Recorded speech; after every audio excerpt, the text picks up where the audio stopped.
Mesdames et messieurs, bonjour, ravi de vous retrouver pour ce nouvel épisode de Impact Podcast, le podcast qui va à la rencontre de personnes inspirantes pour nous parler de leur parcours et de leur expérience. 5, 4, 3, 2, 1. L'invité qui nous accompagne aujourd'hui est pour Impact Podcast. Oh, Stress. c'est vous m'encouragez quand même, ça fait. Il a été... Ouais, je refais. Ça se passe pas comme ça habituellement. Je stressais pas autant avant. Je vais le faire. Notre invité aujourd'hui, c'est Jamal Belarache. J'ai le plaisir d'accueillir ce soir Fadwa Al-Qotaichi, qui a le stress total Pour me et qui poser ses bientôt questions. va nous faire un accouchement en direct. Voilà. C'est pas cool. L'invité que nous accueillons aujourd'hui, nous l'avons d'abord connu via son émission Entreprendre. Une émission qu'il avait pensée pour encourager l'entrepreneuriat au Maroc. Dès son arrivée en 1997, il a lancé le CJD, le Centre des jeunes dirigeants marocains, pour accompagner tout entrepreneur qui souhaitait s'installer au Maroc. L'éducation fait aussi partie de ses grandes préoccupations. Il vient de passer le flambeau au nouveau président de la Fondation Zakura pour l'éducation. Aujourd'hui, à la tête de son propre cabinet, il accompagne dirigeants et leaders dans leur démarche stratégique et managériale. Monsieur Jamal Belarache, merci d'avoir accepté notre invitation aujourd'hui. Bonjour et merci à vous de m'accueillir. C'est un plaisir de vous avoir parmi nous à Ben Guerir à l'UM6P. Alors, pour commencer, je voudrais vraiment revenir sur votre parcours. Vous êtes arrivé en 1997 après un parcours très intéressant en France. Vous avez grandi en France, marié, enfant, vous en avez eu 3, et puis vous avez décidé de prendre tout ce beau monde et de le ramener s'installer au Maroc. Quelles étaient vos motivations, mais aussi quelles étaient vos peurs? Ce qui est sûr, c'était pas pour toucher les allocations familiales au Maroc. Ah ben, on n'en a pas. Non, je pense que la motivation principale, c'est le projet d'entreprise qui m'était offert, puisque l'objectif, c'était de créer Manpower au Maroc, Manpower multinationale américaine, et donc qui est opérée dans le domaine de l'emploi et du travail temporaire en particulier. Et en plus, motivation aussi derrière tout ça, c'était de me dire que de cette manière, je pouvais aller contribuer aussi au développement de mon pays d'origine et celui de mes parents. Et ça, c'est une vraie motivation aussi au niveau émotionnel. Et c'est pour ça que j'ai pris beaucoup de plaisir à prendre la décision d'abord, à motiver ma femme et mes enfants, et puis à tenter l'aventure. Et globalement, je ne le regrette pas. Mais vous aviez certainement des craintes. Les craintes, oui, les craintes, elles sont celles de la réintégration à l'envers, bien évidemment, le cadre de référence qui est différent, qui est toujours différent d'ailleurs. Et je pense que ces craintes se sont avérées justes. Elles ont été difficiles à surmonter pour certaines d'entre elles, d'autres ne le sont toujours pas. Et parmi les difficultés, c'est aussi la dimension linguistique, puisque moi, je n'ai pas eu le plaisir et la chance d'apprendre l'arabe quand j'étais en France. À part quelques baragouillages en darija, je ne le lis pas l'arabe, je ne le comprends pas. Et donc, au niveau oral officiel, c'est compliqué pour moi. D'accord. Mais avec un peu de recul, parce que je sais que vous avez parlé de ce parcours plusieurs fois, qu'est-ce que vous auriez fait différemment? Très sincèrement, je me suis posé la question il n'y a pas plus tard qu'une semaine, puisque je viens de terminer mon deuxième livre et j'étais sur la conclusion. Et je me suis posé la question, est-ce que je regrette d'être venu ou est-ce que j'aurais fait les choses différemment? Je pense pas, parce que même les mauvaises expériences ont nourri le personnage que je suis, ont nourri un petit peu la densité dans laquelle je me retrouve aujourd'hui. Et voilà, peut-être que s'il y avait quelque chose que j'aurais peut-être fait autrement, c'est peut-être certaines décisions ou certains choix professionnels. Mais globalement, non, l'expérience marocaine m'a beaucoup plu parce que vous savez, le Maroc a besoin de tous ses enfants et moi, je me suis considéré comme étant une pierre de contribution à l'édifice.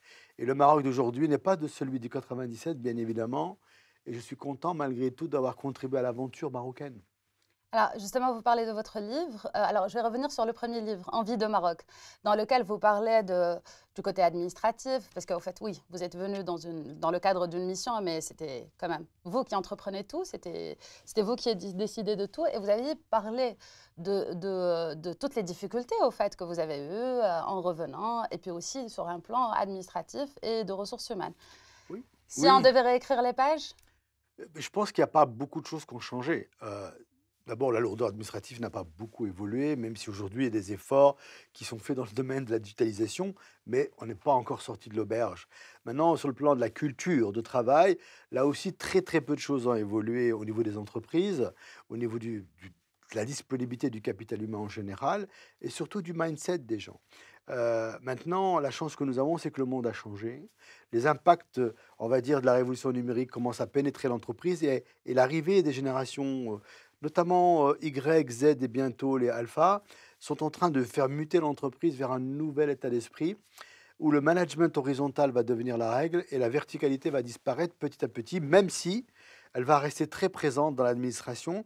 Mais à mon avis, dans les 15-20 ans, elle restera de moins en moins parce qu'aujourd'hui, garder les collaborateurs, ça veut dire avoir ce management horizontal, leur donner du sens, les motiver.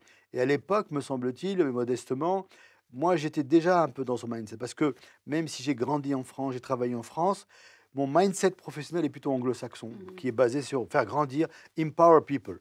Alors qu'en France, on est plutôt sur, entre guillemets, une certaine rigueur et un certain process. Moi, je ne suis pas très process, je suis plutôt dans le développement des hommes, parce que c'est comme ça que vous créez de la valeur durablement. C'est pas dans, leur dire ce qu'il faut faire et comment il faut le faire, il faut leur donner l'autonomie de faire. Aujourd'hui, j'ai fait ma visite du site de l'IM6P. Et très sincèrement, je suis frustré de ne pas voir que cette université n'est pas présente dans les 12 régions. Parce que j'ai rencontré des jeunes dans cette université où d'habitude on dit oui, mais on n'a pas les compétences. Mais si, on les a, sauf qu'il faut leur créer l'écran dans lequel elles peuvent émerger. Et l'UM6P aujourd'hui est cet écran-là qu'il faudrait avoir sur les 12 régions. Et ce n'est pas qu'un problème d'argent, ce n'est pas vrai. C'est un problème de vision, de mindset.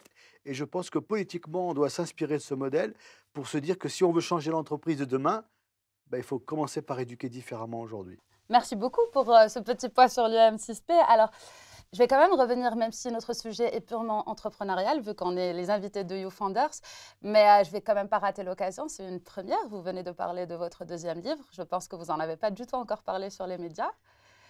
Non, Alors, pas ce livre, qu'est-ce encore. qu'on y retrouve? On y retrouve le chapitre 2010-2022 de ce que j'ai vécu et surtout beaucoup de propositions pour faire en sorte que le Maroc soit durablement inclusif. Et je reviens sur un certain nombre de propositions sur les questions d'emploi, mais surtout sur la crise de leadership que vit notre pays et ses entreprises, parce que je considère que si on a les bonnes personnes à la bonne place, on peut créer de la valeur pour tout le monde. C'est-à-dire que chaque citoyen marocain demain peut avoir sa voix au chapitre. Mais il faut d'abord régler cette question du leadership. Comment on forme les générations de leaders pour demain? Ça, c'est l'enjeu du Maroc. Et l'espace dans lequel on est un des outils, mais pas le seul. Il ne doit pas être le seul.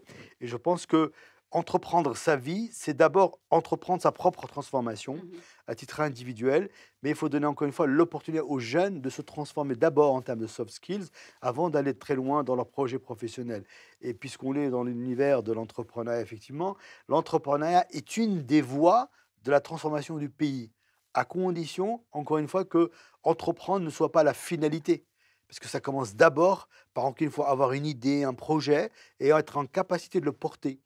Et c'est là aussi où on manque d'outils et nos jeunes manquent d'outils. Et c'est pour ça qu'il faut démultiplier toutes les initiatives, en tout cas, et les projets stratégiques comme celui où on est aujourd'hui, partout à travers le Maroc, parce qu'on a la chance d'avoir un dividende démographique important, très jeune au Maroc. C'est la chance que n'ont pas les autres pays européens. Il faut que nos jeunes trouvent une voie pour leur avenir. Et c'est possible de le faire au Maroc sans chercher à harag et à quitter, à se noyer et à vivre dans la précarité totale ailleurs. C'est vrai. Alors, peut-être une occasion pour nous faire un petit retour sur le Stargate. Vous avez visité ce matin le plus grand campus de start-upers au Maroc. Un retour? Oui, en retour, encore une fois, j'étais impressionné par l'outil déjà, par son concept, bien évidemment, sa finalité, mais avec encore une fois un regret. C'est que en sortant de Stargate, je me suis dit, mais pourquoi aujourd'hui au Maroc, à l'échelle nationale, nous n'arrivons pas à créer un écosystème véritable pour les startups? Et donc, comment démultiplier les initiatives de l'IM6P pour qu'à travers le Maroc, on ait un véritable écosystème? Aujourd'hui, on parle beaucoup de startups, beaucoup d'incubateurs, mais chacun travaille en silo. Et on a besoin aussi de scale, de mettre des moyens. Il faut faire de notre pays une nation digitale demain. On a déjà pris 15-20 ans de retard. Il ne faut pas qu'on se retarde encore davantage. Donc c'est pour ça que le Stargate est un exemple de ce qui doit être fait. Et je sais qu'ils sont déjà en train de chercher à l'agrandir, puisque dans quelques temps, je crois que la surface va être multipliée par 10 ici. Il faut aussi qu'on le fasse ailleurs. Et c'est parce que c'est la voie qu'il faut faire, parce que le monde de demain, il est digital. Tout à l'heure en off, on parlait de l'explosion de l'intelligence artificielle. Si on est encore en retard là-dessus, notamment sur l'apprentissage, sur son utilisation et sur les risques aussi, Mhm. on va aussi perdre quelques points sur la croissance dans les années à venir. Ouais. Alors, Jamal, vous parliez de formation au leadership, former les leaders de demain. Vous venez d'être nommé par Sa Majesté le roi Mohammed VI, membre du Conseil supérieur de l'éducation, de la formation et de la recherche scientifique. Est-ce que le sujet de leadership et de l'entrepreneuriat font partie des priorités de ce conseil? En tout cas, en tant que tel, non, mais intrinsèquement, quand vous allez traiter la question quel type de formation pour les enseignements de demain, les enseignants de demain, bien évidemment qu'il faudra l'aborder. Sur le naming du conseil, à la fin, il y a la recherche scientifique. Aujourd'hui, c'est un vrai sujet. Aujourd'hui, la part du pays dans le PIB de la recherche est tellement minime qu'aujourd'hui, on prend aussi du retard. C'est pour ça que l'essence même de l'UM6P, par exemple, son cœur central, c'est d'abord la recherche, c'est ce qu'il faut développer partout.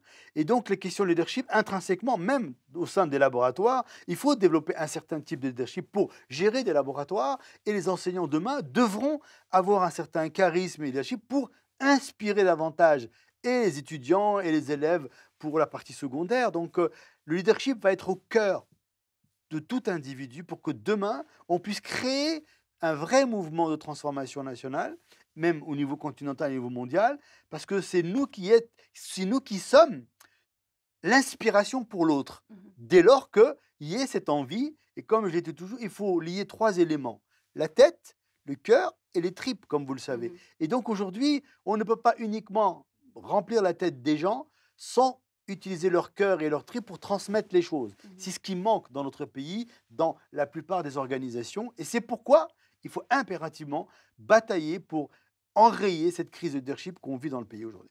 Alors, avant de revenir sur d'autres questions sur l'éducation, je vais quand même profiter de votre expertise. Je sais que vous accompagnez les dirigeants, plusieurs dirigeants au Maroc, justement pour mieux gérer leur posture, etc. Qu'est-ce qu'un bon leader pour nos jeunes entrepreneurs que nous avons parmi nous à YouFounders? La réponse est très simple. C'est celui qui aime les gens. C'est celui qui a envie de faire grandir les gens. C'est celui qui fait en sorte que les gens soient bien dans son organisation tout le temps.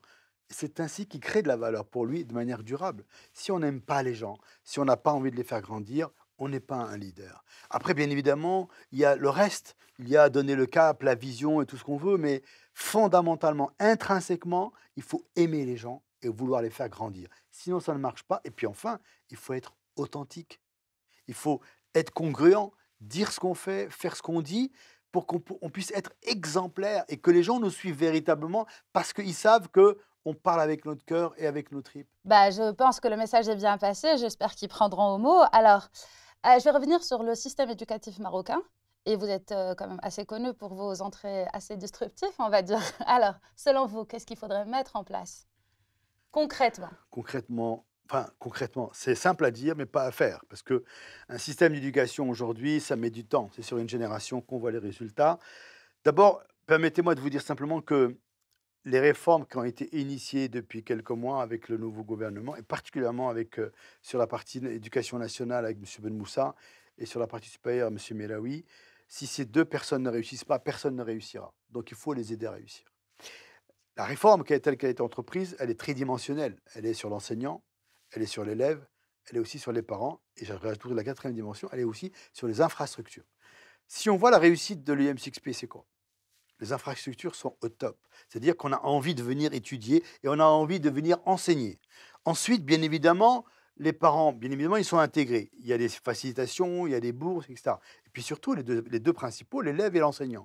Il nous faut des enseignants d'une nouvelle génération, des enseignants qui aiment enseigner. Je vous l'ai dit tout à l'heure, le leadership, c'est quoi? C'est aimer les gens. Si on n'a pas des enseignants qui veulent, qui ont envie de transmettre, ça ne marche pas. Mais eux-mêmes doivent être au niveau aujourd'hui de 2023. La plupart de nos enseignants, franchement, ils sont très, très dépassés. Ils ne se sont pas formés pendant des années. Aujourd'hui, ils viennent quand ils ont le temps. Nos enfants sont dans les écoles, dans les amphis. Rendez-vous compte, on a 120 étudiants pour un prof. C'est inacceptable. Dans les pays, la moyenne dans les pays de l'OCDE, je crois que c'est entre 25 et 30. Donc, ça veut dire qu'il va falloir résorber tout ça. Donc, l'enseignant, c'est là-dessus qu'il faut investir, quitte aujourd'hui à renouveler le cheptel des enseignants. Et en même temps, l'élève, il faut créer les conditions de l'apprentissage, bien évidemment. Mais en même temps, il faut aussi très tôt. Et là, on revient au préscolaire.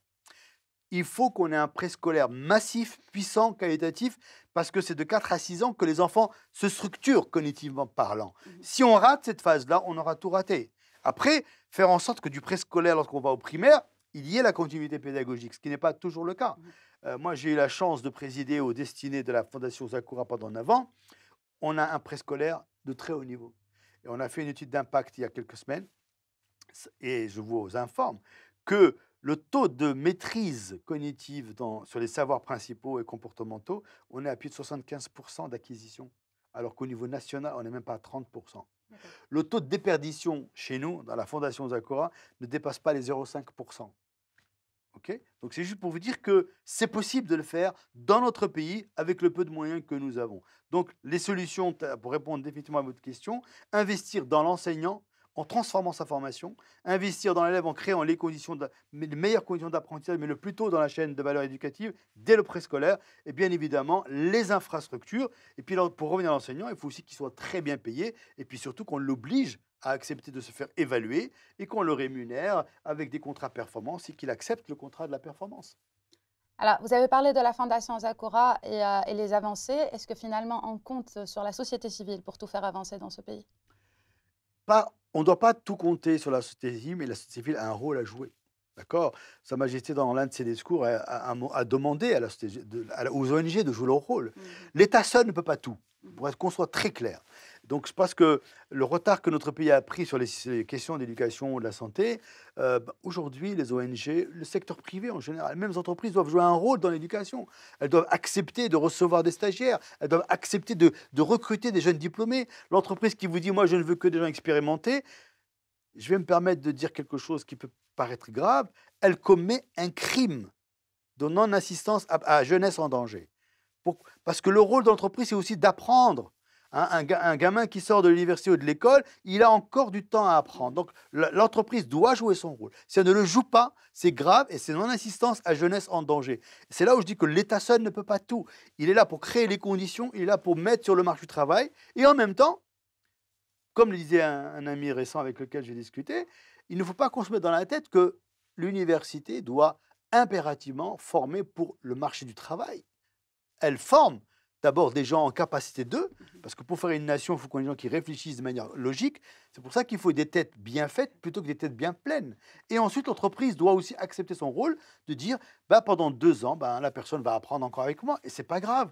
Donc c'est pour ça que le changement de paradigme, il est responsabilisant pour l'ensemble des parties prenantes de ce pays. Alors, restons sur ce pays justement. Est-ce que vous pensez que le Maroc est un pays pour entreprendre? Je pense que le Maroc est un pays qui doit être un espace pour entreprendre pour plusieurs raisons.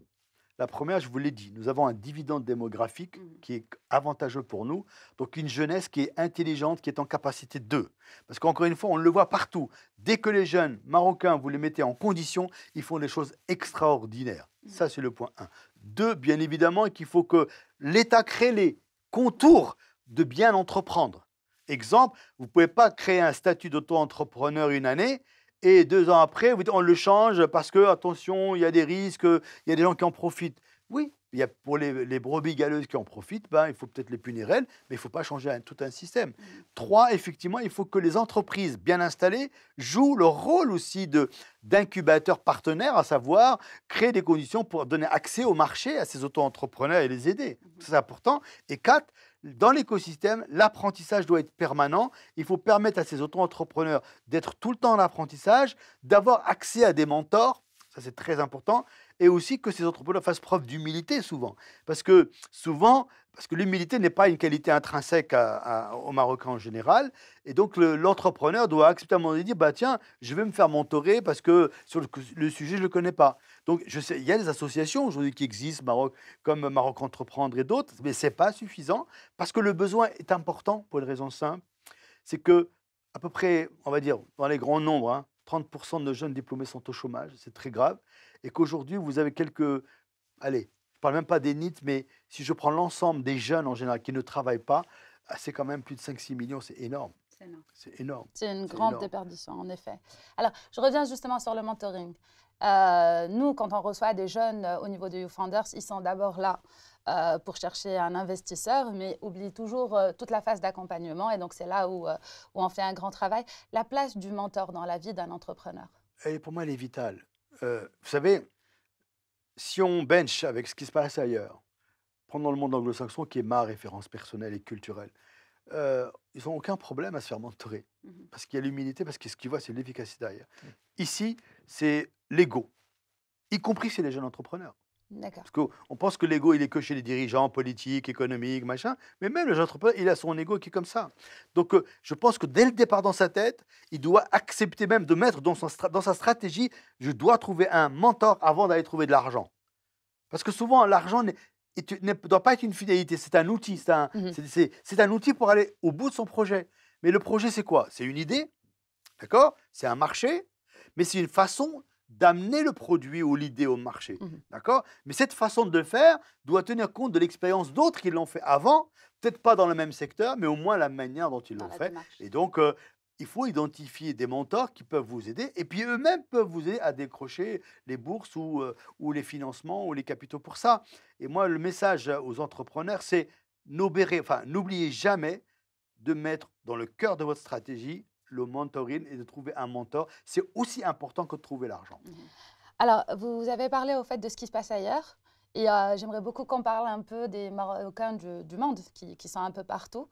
Vous l'avez dit dans une de vos interviews qu'on a beaucoup de talents qui se retrouvent à l'étranger. Qui est responsable aujourd'hui d'attirer, accompagner et puis surtout garder ces talents marocains Alors, je vous répondrai ce que j'ai répondu pas plus tard qu'hier dans le cadre d'une interview. Il faut que l'offre Maroc soit visible. Mhm. Aujourd'hui, pour un jeune Marocain qui est né au Maroc, qui a grandi au Maroc et qui a envie de partir, il faut le séduire. Et ça, c'est encore une fois l'écosystème. C'est quoi l'offre Maroc? C'est quoi, on va dire, l'entreprise qui peut m'accueillir, qui peut m'accepter avec mes qualités, mes défauts et qui va me faire grandir? C'est quoi l'offre Maroc en matière de relations entre les entreprises? C'est quoi l'offre Maroc quand je vais facturer une entreprise et qui ne va pas me payer et que demain je peux couler parce que j'ai pas beaucoup de trésorerie? C'est plein de choses. C'est quoi l'offre Maroc pour l'éducation? C'est quoi l'offre Maroc pour la santé? C'est quoi l'offre Maroc pour la justice? Tous ces éléments-là doivent concourir à donner envie aux Marocains d'abord de rester dans leur pays s'ils veulent. Maintenant, ceux qui veulent tenter l'expérience à l'étranger, il ne faut pas les bloquer. Parce que quand ils partent, ils vont aussi s'enrichir intellectuellement, matériellement. Et en s'enrichissant intellectuellement, matériellement, ils vont aussi aider leur pays. On le voit, 100 milliards de dirhams de devises en 2022, ce n'est pas rien. Il y a quelques années, c'était 15, 20, 30 milliards. OK, donc ça veut dire que les gens qui partent, il ne faut pas non plus les stigmatiser. Et puis, donner envie à la diaspora de rentrer, pareil, c'est l'offre Maroc.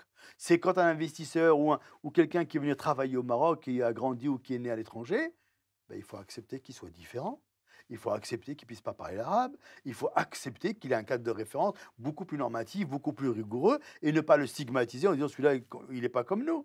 Donc, et je crois encore une fois que nous avons tous les uns un effort à faire, de faire un pas l'un vers l'autre, et c'est comme ça qu'on va faire nation ensemble.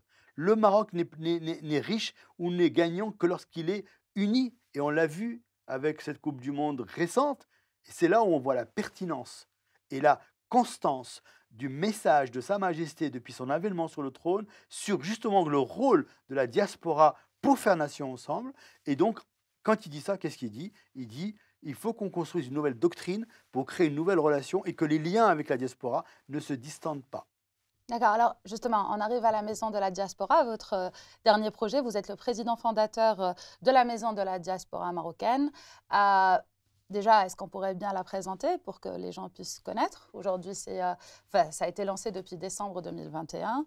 Et donc, toute l'année 2022, c'était en cours. Mais c'est maintenant qu'on en parle de plus en plus après le discours de Sa Majesté. Oui, disons que le discours de Sa Majesté est venu nous donner un coup de boost pour dire il faut vraiment qu'on accélère la mise en œuvre et la mise en place. En quatre mots, enfin quatre ambitions. Un, c'est accueillir, orienter, accompagner et rassurer D'accord. et mettre en confiance. Le deuxième point important, c'est de créer une base de données mondiale de tous les talents marocains par verticale. Je donne souvent l'exemple que pendant la crise sanitaire, il y a pas mal de talents de la diaspora qui ont aidé le gouvernement marocain à mettre en place des choses, à obtenir des médicaments, et cetera, et cetera. Donc c'est important de les identifier et de leur donner ce sentiment d'être utile, parce que la plupart ont demandé: «Comment je peux être utile à mon pays?» Mmh. sans demander quoi que ce soit. Le troisième sujet de la Maison de la diaspora, c'est aussi de promouvoir le Maroc qui bouge. C'est important d'avoir cette notion en tête parce que la majorité de la diaspora ne connaît pas le Maroc ou son développement. La dernière fois, tout à l'heure, on parlait de GPT. Avant de faire une émission télé récemment, je suis allé sur GPT et j'ai dit: donne-moi la liste des principales diasporas dans le monde. En nombre statistique, puisque les Marocains, on est estimé à peu près à 5,8 millions, 6 millions. On est la sixième diaspora dans le monde, D'accord. ce qui n'est pas rien. Ce qui est D'accord? insuffisant. Donc c'est important. Et puis le quatrième point de l'ambition de la Maison de la diaspora, c'est de faire un plaidoyer régulier pour faire évoluer les règles, les textes, pour mieux accueillir ces diasporas qui est dans un concept de ce qu'on appelle l'immigration circulaire. Elle vient, elle peut repartir. Mais si vous venez, que vous travaillez au Maroc, que vous gagnez un peu d'argent et que vous voulez repartir 3 ans après, que vous ne pouvez pas récupérer votre argent, c'est un problème. Donc il y a encore des éléments matériels à régler dans bonne intelligence et je pense que, alhamdoulilah, le Maroc peut être en capacité de capter, encore une fois, davantage les connaissances de cette diaspora, en plus de leur argent. Alors, est-ce qu'il y a un programme qui est prévu pour accompagner les entrepreneurs qui souhaiteraient rentrer? Ah bah, en tout cas, les programmes qu'on prévoit pour les gens de la diaspora aujourd'hui, bien évidemment, lorsqu'on aura des entrepreneurs qui veulent venir au Maroc, on va les accueillir et on va les guider vraiment. Et parmi les sujets qu'on veut traiter aujourd'hui, c'est aussi le côté faire du Maroc et en tout cas un vrai hub de start-up qui peut aller vers l'Afrique, notamment pour les start-up qui ont été initiées par des Marocains de la diaspora et qui souvent cherchent des business angels, donc des investisseurs en général, et de les orienter parce que c'est un vrai dédale, le Maroc, en ce qui concerne l'univers des startups, les incubateurs, les financeurs. Et nous avons vocation à agréger un peu tout ça et encore une fois, orienter. On n'est pas là pour faire la place d'eux, bien au contraire. Le ministère fait son boulot, la Fondation Hassan II, le CCME. Nous sommes une ONG agile, indépendante, qui a envie de faire travailler tous ces gens-là ensemble au service d'une seule chose, le Maroc. Alors justement, si vous aviez un message aux entrepreneurs marocains qui habitent, enfin, pour ne pas dire à l'étranger, parce que je sais que ce n'est pas un terme que vous aimez beaucoup, donc à ces jeunes entrepreneurs qui vont nous regarder et qui se posent la question, est-ce que finalement je rentre ou je ne rentre pas pour investir dans mon pays? Quel message? Le message est très simple. Si vous avez un projet, vous avez un projet. Préparez-vous d'abord avant de venir. C'est-à-dire, essayez de comprendre ce qu'est le Maroc aujourd'hui, son écosystème, etc. 3, faites-vous accompagner une fois sur place, notamment la Maison de la diaspora. Faites-vous accompagner et leur dire que le Maroc, encore une fois, est une terre d'opportunités juste incroyable en 2023, plus que jamais. Puisque les mutations économiques font que de nouvelles économies arrivent, de nouvelles industries s'installent, qui sont beaucoup moins capitalistiques qu'avant, et où l'intelligence est le principal capital. Mais dans le principal capital, c'est aussi cette capacité à coopérer, être humble pour aller travailler avec les autres, à synergiser avec des gens que vous ne connaissez pas, et le digital le permet aujourd'hui. Mais ce qui est sûr, c'est que la dynamique qui est en train d'entreprendre le pays aujourd'hui, elle est juste fondamentale, pour 2 raisons simples. C'est que aujourd'hui, la structure économique du Maroc est en pleine mutation, d'accord? Et les besoins sont colossaux. Il faut juste trouver les bonnes niches pour les uns et pour les autres, pour entreprendre, et puis surtout trouver des partenaires en local qui vont vous aider à gagner de la courbe d'expérience et ne pas vouloir tout faire tout seul dans son petit coin, parce que moi, c'est ce qui perd les gens. Et le deuxième point, c'est personnellement d'être prêt à accepter les difficultés, de ne pas céder au premier barrage et de se dire, je vais me battre jusqu'au bout. On a un certain nombre à l'avoir fait, on a bien fait de le faire. Et nous, aujourd'hui, ce qu'on veut avec la Maison de l'Espoir, c'est vraiment être ce tiers de confiance et facilitateur. D'accord, des partenariats sont prévus avec des Plein. start-upers, enfin Avec des institutions? des institutions et puis on va s'appuyer sur des réseaux d'ONG à travers les pays qu'on va cibler dans un premier temps, puisqu'encore une fois, le but, c'est pas de créer des maisons de l'espoir à travers le monde. Mmh. Il y a des organisations qui existent, on va se connecter avec elles et on va créer le réseau des réseaux. Je vous donne un exemple, puisqu'on va travailler par identification des talents par vertical. Si je prends l'exemple de la recherche scientifique, par exemple, et des profs chercheurs, demain, on va identifier une base de données là-dessus. Très bien. Mais grâce à notre base, on va faire en sorte que les enseignants-chercheurs du Canada qui travaillent sur les polymères vont se connecter avec les chercheurs qui sont au Canada, qui sont en Asie, qui sont en Suède, et eux-mêmes vont créer une communauté. Donc on va créer une vraie dynamique. En tout cas, c'est l'ambition que nous avons aujourd'hui. Et je pense que en tant qu'ONG, on est en capacité de le faire. Quand vous êtes une institution politique, c'est plus compliqué. Mais on va être aussi au service du politique. Et la force de la communauté. Donc, du coup, c'est elle qui va créer une certaine synergie pour... On est dans un monde où la communauté prend le pas sur l'individu et que être dans une économie communautaire, c'est la clé pour l'avenir. On n'est plus des entrepreneurs isolés dans un coin. Si vous n'êtes pas en réseau, ça ne marche plus. Si vous n'êtes pas en synergie, ça ne marche pas. Si vous n'êtes pas en écosystème, ça ne peut pas marcher parce que c'est le monde d'aujourd'hui, c'est surtout le monde de demain. En tant que dirigeant, un dernier mot peut-être pour nos entrepreneurs, futurs dirigeants?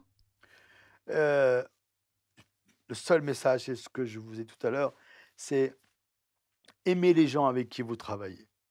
Faites-les grandir. Faites-les grandir. Soyez authentiques. N'ayez pas peur de partager vos fragilités. Et c'est comme ça que vous gagnerez le cœur des gens. Merci beaucoup. Vous avez déjà gagné mon cœur et j'espère, je pense, le cœur des personnes qui nous ont regardés aujourd'hui. Merci pour Merci cet à vous. échange Merci. et à très vite. À bientôt.